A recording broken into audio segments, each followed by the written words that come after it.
नमस्कार वादाब dear students,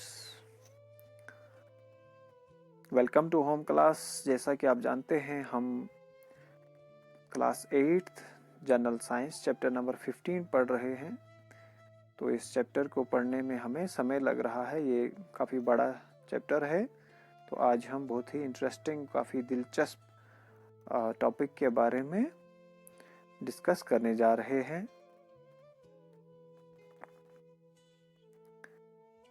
तो ये पिक्चर देखकर आप समझ गए होंगे कि हम किस बारे में आज पढ़ने जा रहे हैं। जब हम रात को आसमान में देखते हैं या शाम को देखते हैं, इवन दिन को भी ये दिखाई देता है, जिसे हम मून कहते हैं, MOON, मून। ये आप सब जानते हैं।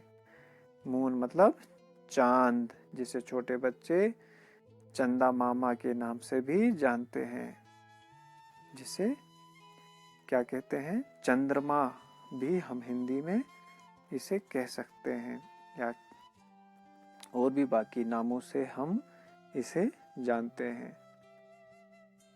ये यहाँ पर और भी एक पिक्चर है चांद की। तो जब नए चांद, जब न्यू मून होता है, उसके बाद जो क्रिसेंट दिखाई देती है चांद की, एक आधी रिंग की तरह ये दिखाई देता है हमें, या केले की तरह भी आप इसे समझ सकते हैं। और जब चांद थोड़ा और बड़ा हो जाता है तो ये यहाँ पर ऐसी शक्ल का हमें दिखाई देता है। और भी जब बढ़ता है तो ऐसा दिखाई देता है।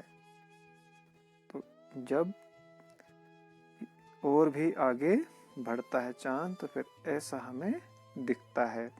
तो आगे मैं बताऊंगा कि जब चांद बढ़ता है और घटता है, इस बारे में, ये जो फेजेस ऑफ मून्स है उस बारे में हम उसमें पढ़ेंगे। तो यहाँ पर हम थोड़ा सा पढ़ेंगे मून के बारे में। The moon is the only natural satellite of the earth and is our nearest neighbour in space. It is the brightest object in the sky next to the sun. तो जो चांद है वो एक उपग्रह है, जो कुदरती एक उपग्रह है जमीन का, और हमारा पड़ोसी भी है। यानी हमारी जमीन का एक, हमारी स्पेस में, हमारी अंतरिक्ष में, खिला में, वही सबसे नजदीकी एक ऑब्जेक्ट है आकाश में, आसमान में, जो चमकता हुआ हमें दिखाई देता है, वो सबसे नजदीक है। It is the brightest object in the sky next to the sun. सूरज के बाद सबसे ज्यादा चमकने वाली चीज जो है आसमान में, जो यहाँ से हमें दिखाई देती है, वो है चांद, the moon. The surface of the moon is rocked. अगर आप टेलीस्कोप से, या जो साइंटिस्ट, एस्ट्रोनॉमर्स वहाँ जा चुके हैं, तो साइंटिस्ट के मुताबिक या एस्ट्रोनॉमर्स के मुताबिक ये जो चांद है ये रग्ड है, यानी उबड़ खाबड़ है, नाहमवार है, बिल्कुल प्लेन नहीं है। It is made of very large craters, deep depressions और होल्स। तो क्रेटर्स या डीप डिप्रेशन ऑफ होल्स होते हैं, इसमें बड़े बड़े गोल गड्ढे हैं, बहुत बड़े बड़े इसमें गड्ढे हैं, यानी बिल्कुल ये हमवार नहीं है। एंड वेरी हाई माउंटेन्स, और इसमें बहुत बड़े बड़े ऊंचे पहाड़ भी हैं। इट हैज नो एटमॉस्फेयर, इसमें कोई एटमॉस्फेयर नहीं है। जैसे जमीन पर पानी, हवा वगैरह है, ऐसा वहां पर वातावरण नहीं है, वहां पे वायुमंडल नहीं है। And has no life on it, इसीलिए जब वहां पे पानी, हवा, बादल वगैरह नहीं है तो वहां पे लाइफ नहीं है, यानी वहां पर जीवन नहीं है, जिंदगी मुमकिन नहीं है वहां पर, क्योंकि उसके लिए पानी चाहिए, हवा चाहिए वगैरह वगैरह, जो हमारी जमीन पर मौजूद है। It's gravitational pull is the 1/6 that the earth. इसका जो ग्रेविटेशनल पुल है, ग्रेविटेशनल पुल कहते हैं जो गुरुत्व आकर्षण होता है, जो कशिश होती है, जैसे ज़मीन की कशिश होती है या चांद की जो कशिश है वो ज़मीन के मुकाबले कितनी है, 1/6, यानी छठा हिस्सा उसकी जो आकर्षण है, उसका गुरुत्व आकर्षण है वो ज़मीन से छठा हिस्सा है, यानी छठवां हिस्सा है उस चांद का ग्रेविटेशनल पुल। तो the moon always presents it's same face towards the earth. जो चांद है वो एक ही तरफ, एक ही साइड उसकी रोज हमें दिखाई देती है यहाँ जमीन से। जब हम रोज चांद की तरफ देखते हैं तो उसका एक ही साइड हमें दिखता है, जो दूसरा साइड होता है वो हमें दिखाई नहीं देता है। On the day side of the moon, the temperature could be as high as 110 degrees।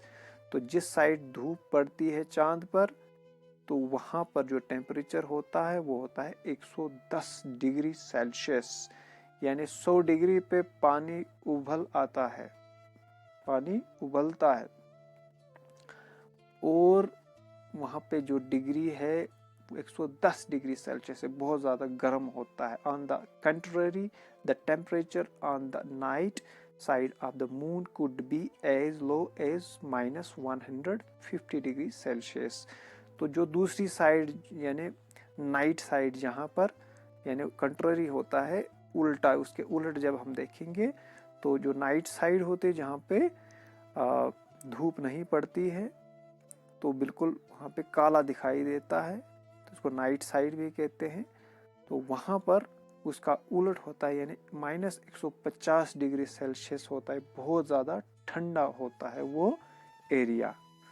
तो इसीलिए जो जिस पर धूप पड़ती है वो हमें ज़्यादा गर्म ज़्यादा गर्म लगता है, यानी 110 डिग्री वहाँ पे टेम्परेचर होता है, और दूसरी साइड जो होती है वो -150 डिग्री सेल्सियस यानी काफ़ी ठंडा होता है। धूप वाला साइड गर्म, और जो जिस साइड धूप नहीं पड़ती है उसमें यानी सूरज की लाइट नहीं पहुंचती है वो बहुत ज़्यादा ठंडा होता है, -150 डिग्री सेल्सियस। तो चांद के बारे में हम और आगे पढ़ेंगे।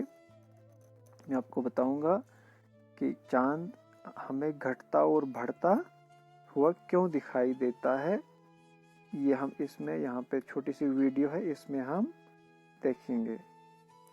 ये आप देख रहे हैं यहाँ पे चांद की वीडियो। ये चांद, ये सूरज भी आप देख रहे हैं सेंटर में, और ये अर्थ हमारी ज़मीन, जो हमारी ज़मीन है इसके गिर्द चांद चक्कर लगाता है, ऐसे घूमता है। ये आप देख रहे हैं इसमें पिक्चर में, ये चांद और सूरज के गिर्द जो है हमारी पृथ्वी, हमारी ज़मीन चक्कर लगा रही है। ये आप यहाँ पर इस वीडियो में देख रहे हैं, ये देख लीजिए, ये देखो, ये आप देख रहे हैं यहाँ पर। तो जो चांद की रोशनी होती है उसकी अपनी रोशनी नहीं होती है। जो सूरज की रोशनी है वो चांद पर पड़ती है, वही रिफ्लेक्ट होकर ज़मीन पर पड़ती है, वो हमें चांद दिखाई देता है। और जब चांद घटता और बढ़ता है वो यहाँ पे अलग अलग इसके फेजेस दिखाए गए हैं। ये आप देख सकते हैं, ये क्रिसेंट मून यहाँ पर आपने देखा अभी, ये देख लीजिए। इस वीडियो में आप अच्छे से ये समझ सकते हैं कि कैसे हमें चांद घटता और बढ़ता हुआ दिखाई देता है। ये देखो, जब चांद सेंटर में होता है ये न्यू मून होता है, फिर जैसे यहाँ पर पहुँचता है तो इतना सा हमें दिखाई देता है, क्रिसेंट जिसको हम कहते हैं। फिर आगे जब बढ़ता है फिर क्वार्टर मून दिखाई देता है यहाँ पर। फिर आगे जब चलता है तो गिब्बस मून, इसको कहते हैं वैक्सिंग गिब्बस मून। और जब यहाँ पे पहुँच जाता है चांद, इसे फुल मून कहते हैं, जब हमें पूरा चांद हमें दिखाई देता है आकाश में। फिर जब चांद घटता है तो फिर ये वैनिंग गिब्बस मून हमें दिखाई देता है। फिर लास्ट क्वार्टर मून दिखाई देता है 270 डिग्री पे, और फिर वैनिंग क्रेसेंट मून 315 डिग्री पे यानी फेज 8 में हमें दिखाई देता है। तो ऐसे करके जब चांद हमें दिखाई नहीं देता है उसे हम कहते हैं न्यू मून। ठीक है, तो आप ये समझ गए होंगे कि चांद कैसे बढ़ता है। छोटी सी ये वीडियो क्लिप मैंने आपको यहाँ पर दिखाई। तो हम इस बारे में फेजेस ऑफ द मून के बारे में हम कल विस्तार से पढ़ेंगे। धन्यवाद, नमस्कार।